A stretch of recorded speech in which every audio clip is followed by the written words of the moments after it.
Good evening. Welcome to Thoughtful Thursday, Season 2, Session 3. We are delighted you have joined us.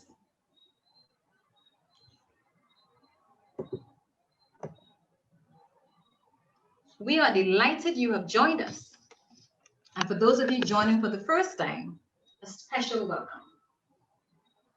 This week, we continue with our wonderful and powerful presentations, which aim to elevate the discourse among this fraternity of educators, as we not only share ideas, thoughts, experiences, but we offer support in our individual and collective growth and development experiences through reflective practice and experiential learning. Tonight, we will look at mental health and stress management. Let me take that again.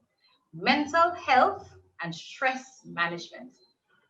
Oh boy, just saying the word can be stressful. I'm sure you're thinking about all the events of the day that unfolded, whether it was in the classroom, through virtual platforms, or maybe in a meeting where you were called upon to use every ounce of wisdom to creatively solve the challenges of this pandemic and what is it doing on our education system and our students. Thankfully, you have joined us tonight. You're just in time for the right topic. According to Magdalena Vanderberg, let's clear the clutter and make space for you. So for the next hour, it will be all about making space for you. The health of your psyche, your level of mindfulness, challenging your stress, and your overall mental well-being.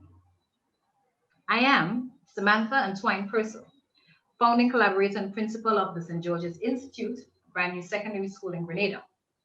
And I am happily joined by my co-moderator, who will now introduce herself to you. Thank you, Samantha, for that very practical and succinct introduction, which lays the foundation and paves the way for today's theme of mental wellness and stress management. Good evening, friends in education, and welcome to yet another captivating CAPS Thoughtful Thursday. I am Cindy Khan, Assistant Secretary of the Association of Principals of Public Secondary Schools in Trinidad and Tobago, and Principal of San Fernando Central Secondary School located in South Trinidad. Samantha, it is really apt that this evening we are delving into discussions on mental wellness and stress management as we try to keep our minds calm and our bodies healthy in this new paradigm of schooling and managing our schools while dealing with the stressors of a pandemic. Across the globe, we are seeing the effects of the new strain of the virus, which we are trying to keep from washing on our shores, coupled with the rising cases of COVID-19 in St. Lucia, Barbados, and Jamaica. In Trinidad and Tobago, Our levels of stress is compounded with a mandate from the Ministry of Education that we as administrators must put things in place for the reopening of schools in early February. We also pray for our brothers and sisters in St. Vincent and the Grenadines, who are faced with a very real threat of a volcanic eruption and disruption. So as leaders in education, how do we cope with the emotional, physical, mental, social, and economic fallout of a pandemic and potential natural disasters when we ourselves are charged with responsibilities for our families, staff, students, and broadly speaking, our communities? This evening's topic launches us into the question for our breakout room session. And the question is, what self-care and stress management activities do you as administrators engage in to cope with your day-to-day challenges? What self-care and stress management activities do you engage in to cope with your day-to-day challenges? So at this point in time, as usual, I will invite RSC, our partner in technology, to randomly place us into our breakout room so that we may each share and enlighten each other, support each other in this whole journey of stress management. See you back in the main room in 10 minutes time. Do enjoy. Hi, Samantha. Okay, so we are back in the main room. I suppose by now most of our participants would have been back, yes. Yes. All right, well, we had quite an interesting bunch in our breakout room, and I'm sure you had as well. But just to share from our room, we had participants from Trinidad, from the Bahamas, from Dominica, from Belize, and of course from Grenada. And there's lots of things that people are engaging in that's really useful for them. I had some I really chuckled at, like there was one who shared she plays fetch with her dog. And she was really encouraging us to play fetch with our dogs because it's really de-stressing. And I imagined that, and I thought to myself, yeah, it's very similar to the participant who said they engage in mindless gaming. Just things to take their minds off, you know, just, what is the word, search or silly games. And there's so many of these out there these days. We have persons who listen to music, persons who take long drives with family. One person said they go out on a particular night in the week and they stay out as late as possible, just chatting and hanging out with friends. And as everyone spoke, I could just feel how just talking about what they do to de-stress was probably de-stressing. And then I wouldn't say surprising enough, but rewardingly maybe enough. There was more than one participant in our breakout room who shared that Thoughtful Thursday is the de-stressor for them, and I really thought that was great. That was great. This is what they look forward to, you know, in a given week. So that was great. What did you have? Same here. Actually, one of our participants said meditation, and actually logging on to Thoughtful Thursdays is something that she looks forward to. No surprise there. What we also had a lot of is that many persons actually engaged in gardening because they felt that it was just, you know, really getting in touch with themselves, and it gives them that peace of mind. One of our participants, our contributors, Sherilyn Flowers from Belize, said that she just likes to escape to a remote area and likes to go by the river. So really that sense of escape, that connecting to oneself and time away from, I guess, the whole hustle and bustle of everything.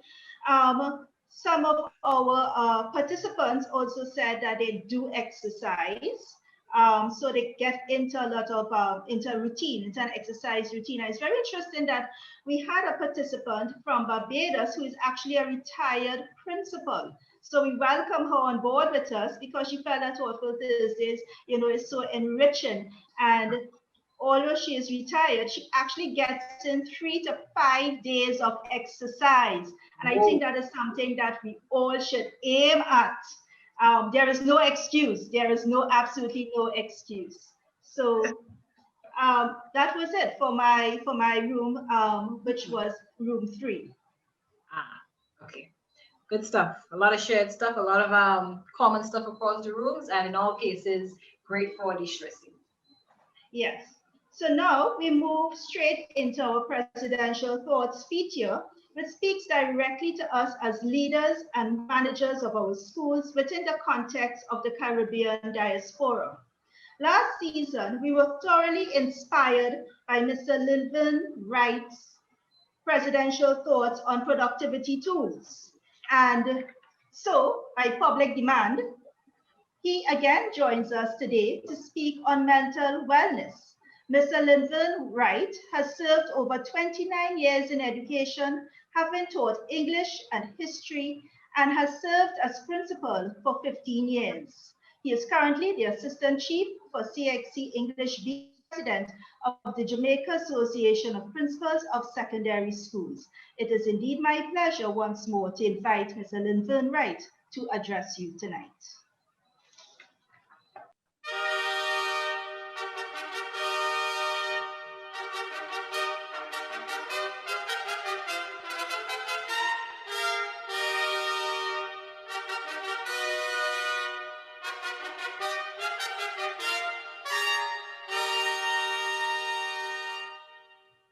Greetings, colleagues. Such a pleasure sharing with you again on our Thoughtful Thursdays, my thoughts on mental health.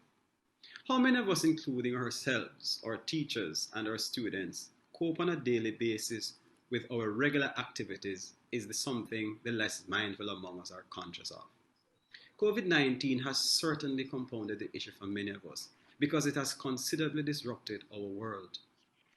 In Jamaica, our Rastafari brethren speak about staying level. Christianity speaks to temperance. Eastern religions speak mostly to mindfulness. Our Western jargon, mental health, is what it has become for many of us in our everyday language. Whatever we call it, it is important to ensure that we are covered well in that regard. Sound mental health implies balance. It implies a sense of balance among the physical, the social, the emotional, the economic, the professional, every aspect of our lives. So our leadership as principals ought to become focused on ensuring that there is balance in all we lead. Too often, we believe that emphasizing learning and doing schoolwork at the expense of ensuring balance in all these other aspects of our lives is the most wonderful thing. We boast about burning the midnight oil, about sometimes not eating. Essentially, we boast about overdoing in our jobs or in other things to the detriment of the very important balance. Especially in these times with our unholy focus on examinations rather than on the holistic development of the child and ourselves, we forget balance. We pressure ourselves, our teachers, our students, our parents, all around us to adjust themselves to a new paradigm without even thinking how new, how different, how difficult it is for all of us and all of them. Now more than ever, if we are going to maintain mental balance, we need to stop and review our emphasis. Mental health is not some miracle we get through lopsided emphasis on our work in education, but through understanding and practicing it across our lives. My colleagues, mental health is attained when we can stop ourselves from overdoing those things that throw us off balance, even if it is in our jobs. It is always better to cut time doing what sometimes our schools and our ministers of education see as important, to get in our 30 to 60 minutes of exercise daily. Go out with our partners and with our children. It is good, my friends, to ensure that we eat healthy and not become caught up in the consumption patterns of this world and the eating habits that take us through the physical trauma later in life of some horrible diagnosis. All of us know we fear. Mental health, my friends, is a product of mindfulness, being aware that our lives need to be calibrated multidimensionally to ensure the balance we need. Our leadership then needs to give space to ourselves, our teachers, our students, all we come in contact with, to nurture and attain balance in all things, including the physical, the emotional, the social. As many of us would say, let's learn to balance the thing as we take care of all ourselves in this critical quest to give mental health pride of place. My friends, bless you all. It has been a pleasure sharing with you.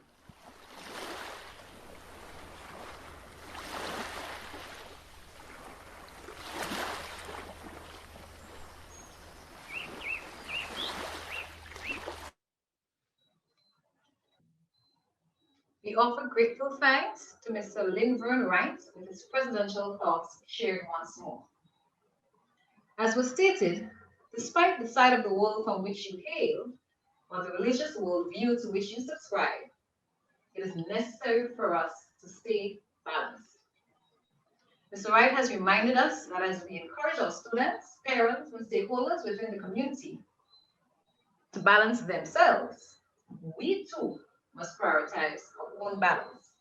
Exercise, eat, be mindful. Here's to giving mental health pride of place and balance in living. We now move expeditiously to our next segment. Thank you, Samantha. And just to add to that, to take a line from Linvern's advice, sometimes we need to stop and cut into what our schools and the Ministry of Education are saying is important and get in that 30 to 60 minutes of exercise, a necessary tool in relieving stress and increasing mental wellness.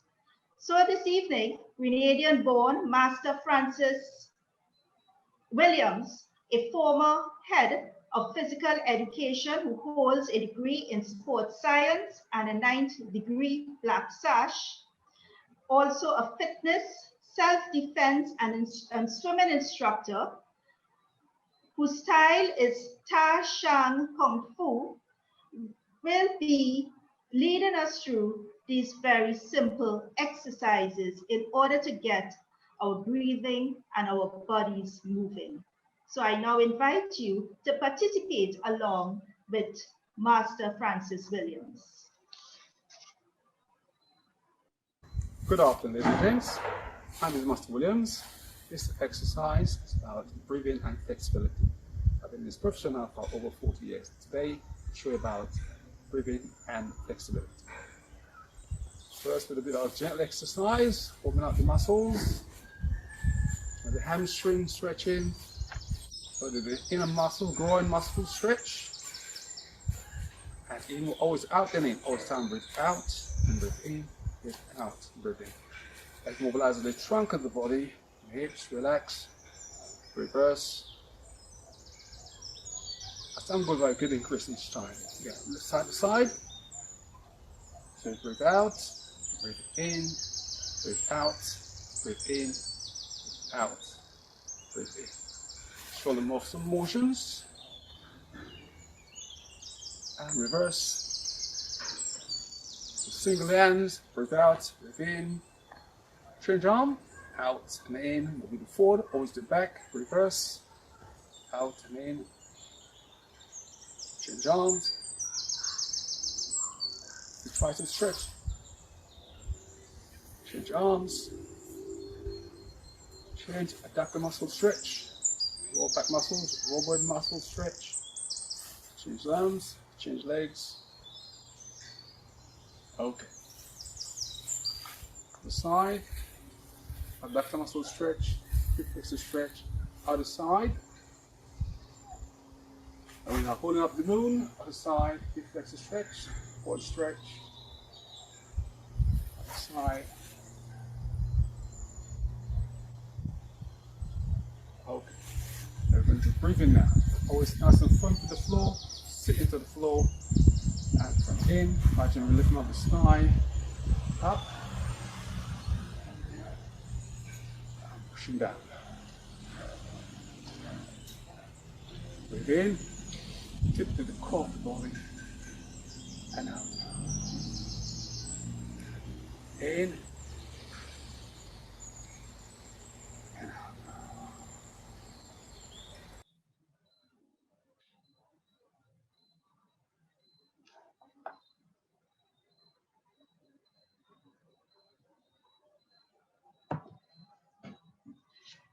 Thank you, Master Williams, for those energizing moves and rhythms. Of course, handsomely captured in the beautiful Isle of Spice, amid some lush vegetation this time. Simply tranquil. I hope you stood up and followed the exercises, because if you did, you now have increased your oxygen levels and your blood flow so that you can be even more alert for our next presentation. Our featured presentation will be done by Sister Julie Peters. Sister Julie holds a Master's of Science degree in Marriage and Family Therapy from the University of Wisconsin. In the past, Sister Julie has taught at the Regional Seminary of St. John Vianney for 16 years in counseling psychology, psychology for ministry, human development, and pastoral counseling skills. She's currently director of the Franciscan Institute for Family and Personal Development, and she's an authorized trainer of Common Sense Parent Trainers out of Boys Town, Nebraska, USA. In this role, she has trained just over 200 parent trainers, including trainers from Trinidad and Tobago, Grenada, and Curacao. Sister is a certified trauma therapist, and she's also certified in neurofeedback. She has conducted workshops, training seminars, and facilitated courses throughout the Caribbean, Guyana, and North America on psycho-spiritual topics. She has also co-authored Parenting for Literacy, which is part of UNESCO's Leading for Literacy and Numeracy project. The special areas of interest are family, psycho-spiritual development, trauma work, and teaching and facilitating peacemaking processes, as well as alternative holistic healing. So at this time, let's sit up and let's engage with Sister Julie Peters. Sister Peters. Good evening, everyone, and thank you very much for having me. You're into our topic. Mental health is all really about balance, balance between mind, body, and spirit.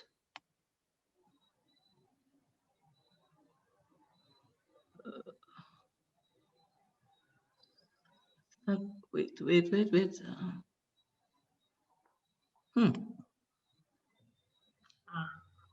You hearing it now? Are you hearing me now? Yes. Okay. And then I want to be able. So as I was saying, good evening, everybody, and thank you for having me. We are well into our topic because mental health is all about a balance between mind, body, and spirit. So this evening, we would like to look at how do we maintain. Are we okay? Loud and clear. Okay. What I can do is to find the area to change my slides. Good.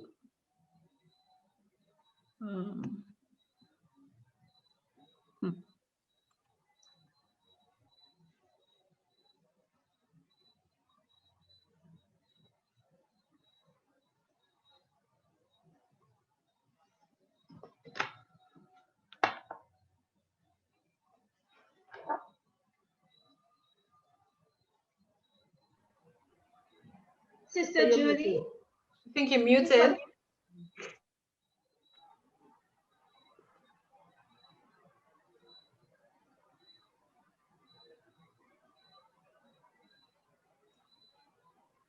I think you're muted.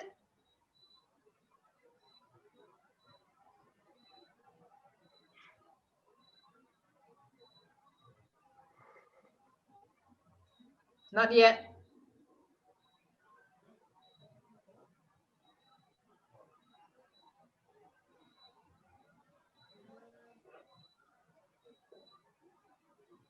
You want to press the mic to unmute? Unmute? Yes, loud and clear again. You hear me now? Yeah. Okay, very good. I don't know why that happened. That's okay. Okay, so wellness. Optimum wellness is about attaining, it's attainable when our body, our mind, our spirit are in alignment. When there is balance between all of who we are, our whole body is connected. And therefore, what we think affects how we feel affects how we think, and how we think affects our behavior, and so on and so on. When, in terms of how do we get to optimum health? What are some of the ways we get to optimum health? We have to learn to manage our stress. And I'll speak about that a little bit later. Get proper rest. Rest is very important. Nutritional therapy, get balanced meals. And why we say nutritional therapy? Because there are sometimes we're allergic to different things. We can't eat certain things. And if we eat that, you know, for instance, I'm allergic, almost deathly allergic to onions. And it took me years to find that out. Once I found that out, I was back to my normal self. Stay active. Social and emotional support. Make sure that you have that in your life, because we are social beings, and we need that, and particularly this time when we have social distancing. Self-regulate, and this is very important. Maintain spiritual life, your spiritual life, whatever tradition you're from. Outside activities, and you spoke about some of that already. So we need good sleep. We need good sleep to stay healthy. I like to say that going to bed is like taking your car to the garage for a tune-up. Because within our sleep cycle, what happens is our bodies, our cells that we use and get damaged, get repaired. And you know, sometimes we say you know, I didn't sleep for 2 days, or I burned the midnight oil and I will make up. We could never make up on sleep. That's a false idea. We need to get regular 6 to 8 hours of sleep, and we should really try to do that. One of the things that really is impacting on our life and on our sleep and making us even less healthy is sleep, you know, in bed, using the phone, or having other blue lights on. So I would encourage us, in order to maintain and get to optimum health, optimum sleep, unplug your phone, or if you have to use your phone in the night, put on the lights to use it, so that this blue light, because it has this reaction with the body in terms of interfering with the natural production of melatonin, so which makes sleeping harder, because it suppresses it, and we need it to sleep. So again, I'll encourage you, if you really have to use your phone, that you put on the light. Some people have a bad habit of leaving their phone right next to their pillow, and it's on. That's not good for your health. So try, if that is your habit, try fixing it up. You know, the universe had life well planned for us. Morning light. A lot of what we do, if you think about us in the Caribbean, our life starts very early. And that's fantastic for us, because morning light has a very effective, useful way to regenerate us, you know, re-energize us. It regulates the cycles of almost resetting our brain. It regulates our cycle. And with this COVID time, you would realize that we do less things in the morning. If we're on lockdown and we can't go out, then we're not, you know, we're inside. So a lot of things are inside of the house rather than outside. You know, for instance, children going to school early in the morning, they have to walk to school, they have to go down the road, wait for the bus, wait for the maxi taxi. So there's a lot we do in the morning. Or farmers go out early in the morning, they like that. So that morning light is very, very important even for our health, to keep us in balance.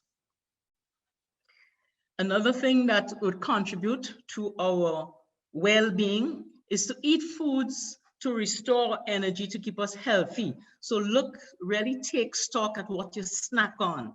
You know, the fatty foods and the very, you know, foods that are filled with sugar, a lot of it just give us quick energy, but really it doesn't sustain the kind of energy that we need for optimum health and optimum life. So again, I would ask you to look at how you eat and what you eat. Increase your vegetables, increase your fruits, your water intake, those kinds of things. You know, look at your sources of protein. Exercise must be part of self-care. You know, I ask myself, you know, are we suffering from pandemic fatigue? We always inside, or we always have to be on this computer and all those other things that you recognize that has come with this pandemic and the stresses that it has brought. So looking at doing some exercise. So it was great to see you, you know, having some exercise just now. Then social distancing, that has caused, you know, another negative impact on our life. For some people, if you learn how to manage it, social distancing doesn't mean social exclusion. So we can still find ways to connect with family and friends in a friendly way, even using the same social media. Whether you have, if family can visit, you know, you could have some kind of party on Zoom. You can do, there are many things you can do, you know, call a friend, checking on a friend. If you read things together, you know, you can exchange. I heard in the group I was in, I heard Dale from Tobago saying what he usually does. He would put up nice nature scenes on his computer as his screen, as a screensaver, or have it just going, and then he would have soft music and he would take a break. That's a good way to get some thoughts going. These are good ways to get yourself relaxed and re-energize, to take a break that is purposeful, not just, you know, not just a daydreaming break, but a break where you consciously know that you're choosing to do this so as to re-energize yourself. So whether that is, you know, other person spoke about doing a puzzle. Sometimes I draw. I would sit down and, you know, scribble, but you scribble in a way that you turn your pages around. You can do that, turn your pages around, and you can close your eyes and scribble the feeling that you have right now. If you're frustrated, what does my frustration look like? What is this shape? You know, and maybe we could even do that right now if you have a paper. Just scribble what you're feeling right now, you know. What am I feeling? And just close your eyes and just sort of just let what is inside come out on the paper. If it had a shape, draw its shape. If it had a texture, add the texture to it. You know, if it had color, what colors would it be? If it had a voice, what would it say? Who would it say to? Those kinds of things, so that you could really, really connect with yourself. I would like to just have us do a little exercise right now. From your experience, just quickly jot down, you know, how would you define stress? Just quickly jot that down. So write your definition from your own experience. So you don't have to go to any book and anything, but your own experience of yourself. How would you describe stress?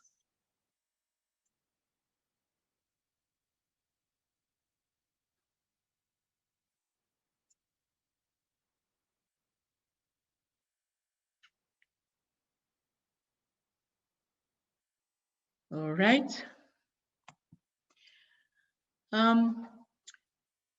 Stress. What is stress? So stress, many would say, is a survival mechanism. Stress is an activation of the nervous system.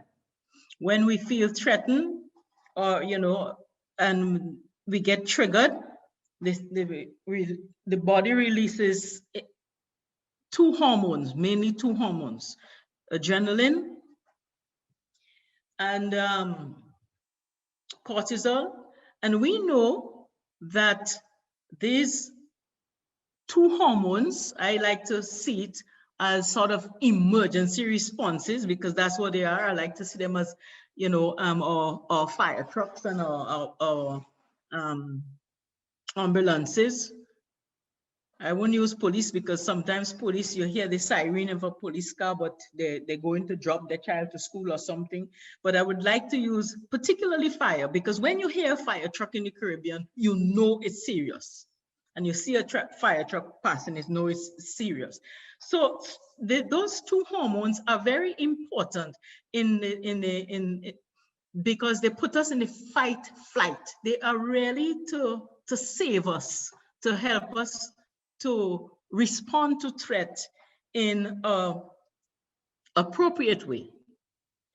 But when we are constantly under pressure and we feel threatened by that pressure, we have those hormones in our bodies that really not supposed to be there outside of, I like to say outside of time, because it seriously affects our T cells.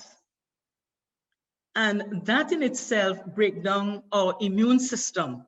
And then we make ourselves very susceptible, particularly to common colds. We have backache, we have headache, we have this ache and that ache. And it's because these hormones are present when they're not supposed to be present. Imagine if you're hearing a fire truck every minute. It would lose its purpose. The siren would lose its purpose, because the siren of a fire truck, just make us totally aware that something is wrong and maybe we should move into action or something like that, okay? If we drive in, move on the side of the road so they can pass. So it's that kind of thing.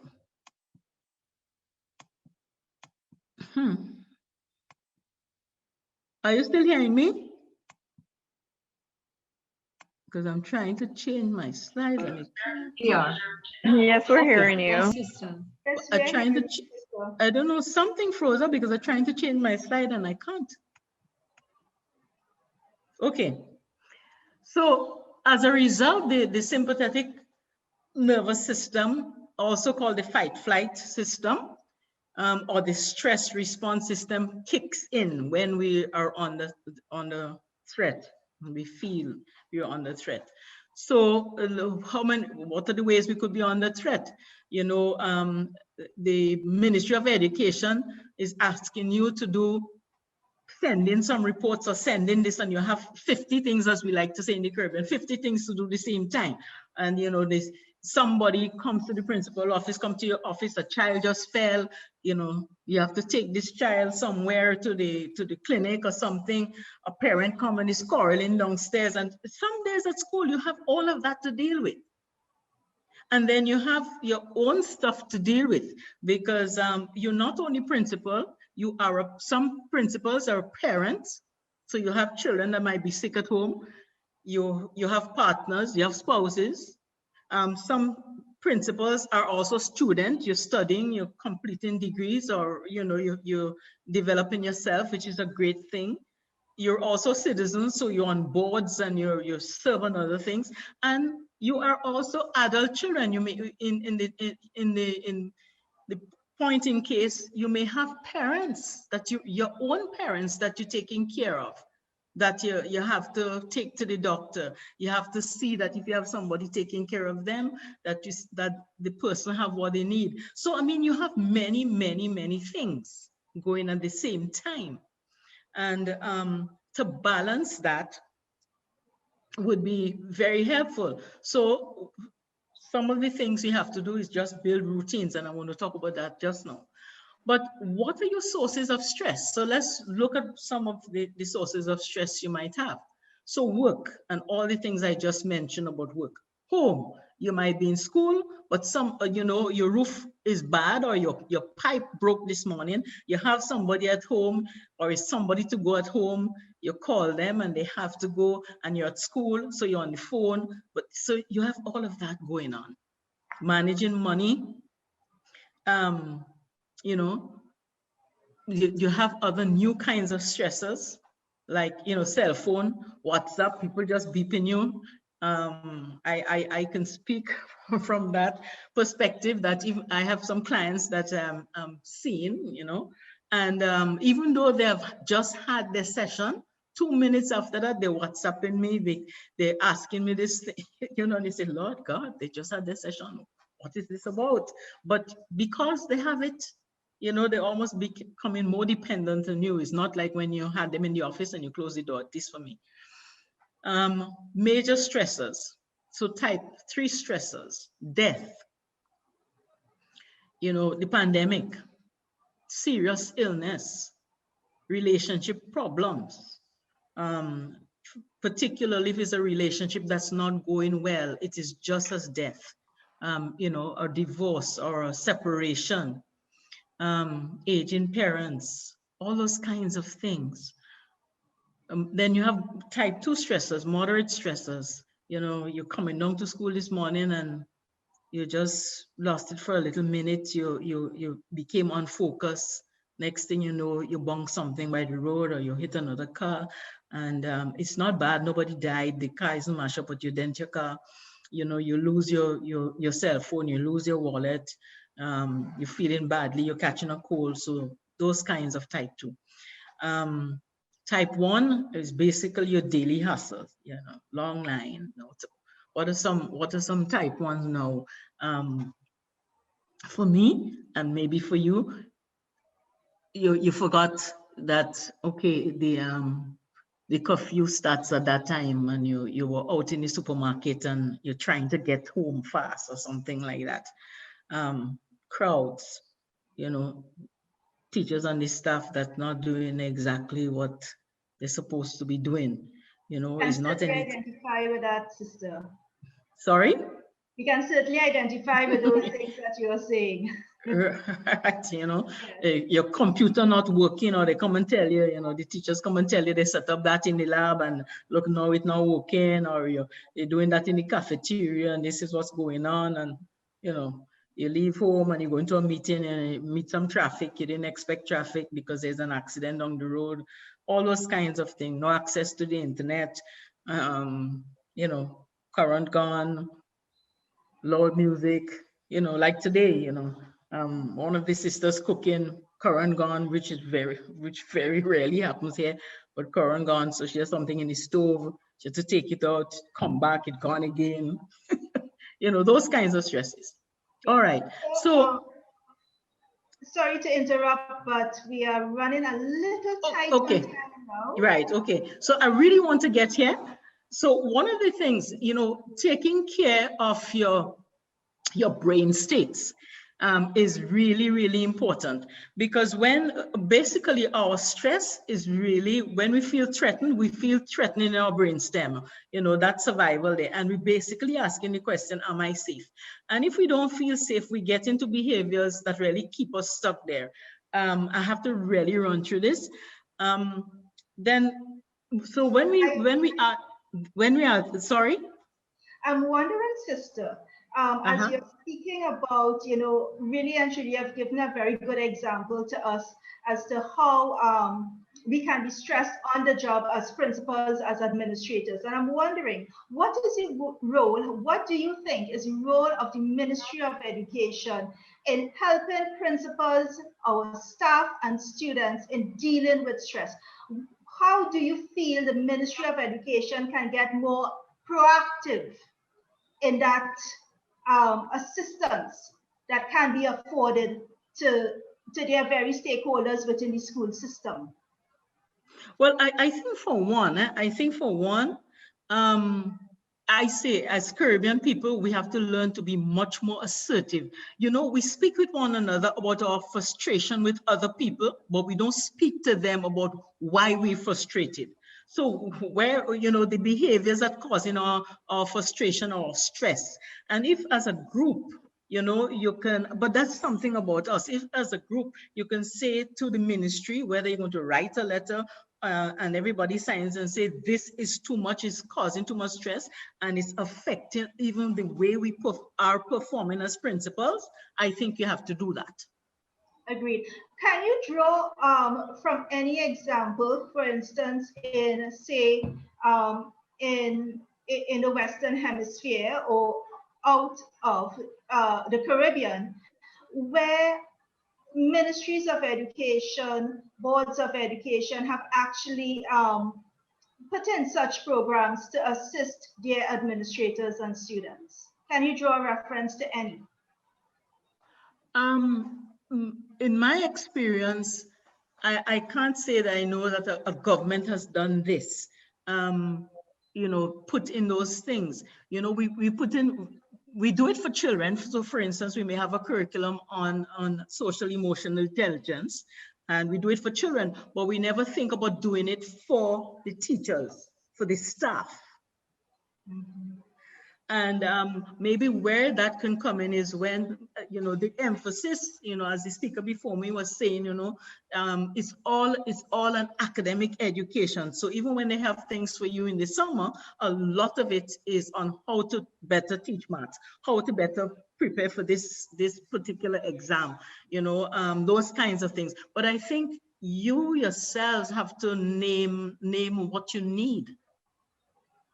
Yes, we ourselves need to send that message to the ministry that we need their support. Because for us to function really effectively in our roles as leaders, we too need to be healthy. And when, as you said earlier, when we are healthy, then our mood is different. We're able to give more of ourselves to our students, to our communities at the end of it all. So thank you very much, Sister Julie. Really and truly, you know, your discourse this evening has really been very enlightening, and I know that you have a lot more to share with us.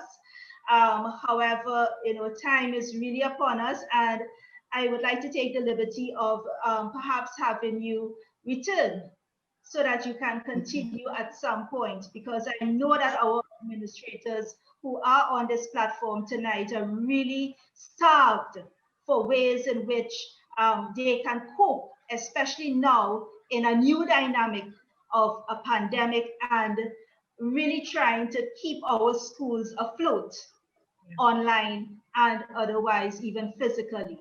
Samantha? Yeah. Yes, I totally endorse what you've said, Cindy.